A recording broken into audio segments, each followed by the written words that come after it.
Денеска во Кавадарци сме за да одржиме јавна дебата за нацрт Националната стратегија за деинституционализација за периодот 2018-2027 година. Се работи за еден документ кој ги прикажува намерите, насоките на развојот на системот за социјални грижи во нашата земја.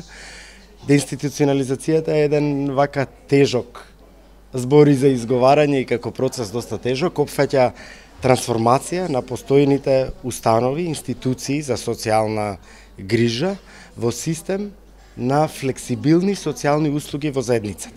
Значи, сакаме досегашниот систем на згрижување на лица со попреченост, на деца без родители и родителска грижа, деца со воспитно-социјални проблеми, на лица со долгорочни проблеми во менталното здравје, на стари лица, да го промениме од досегашниот систем кој обезбедува грижа во поприлично изолирани, сегрегирачки, безлични институции, во систем кој ќе ја дава социјалната грижа во самата заедница, таму каде што корисникот живее, каде што е неговото природно окружување, неговата природна средина, блиску до семејството, до пријателите, просто во неговото окружување, тогаш кога нему му е потребно.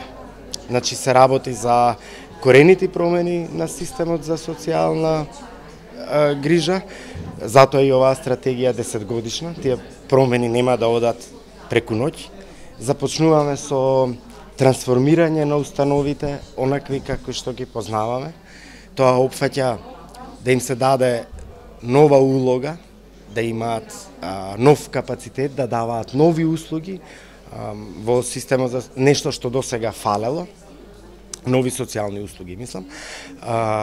Корисниците кои се сместени во овие институции за долгорочно згрижување да се преселат, да се вратат во заедницата, да живеат заедно со другите луѓе, да водат активен живот, живот на вклучени граѓани.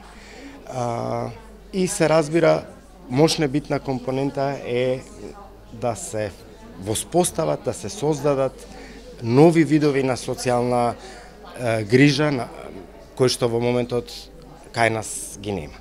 Ете, тоа е целта на нашето доаѓање денеска во Кавадарци. Тука сме да слушнеме што имаат граѓаните, граѓанските организации, социјалните институции во овој регион, општините, да ни кажат, бидејќи нацрт стратегијата е веќе подолг период јавно достапна и се надевам дека ќе добиеме добри коментари што ќе можеме да ги вклучиме во финалната версија.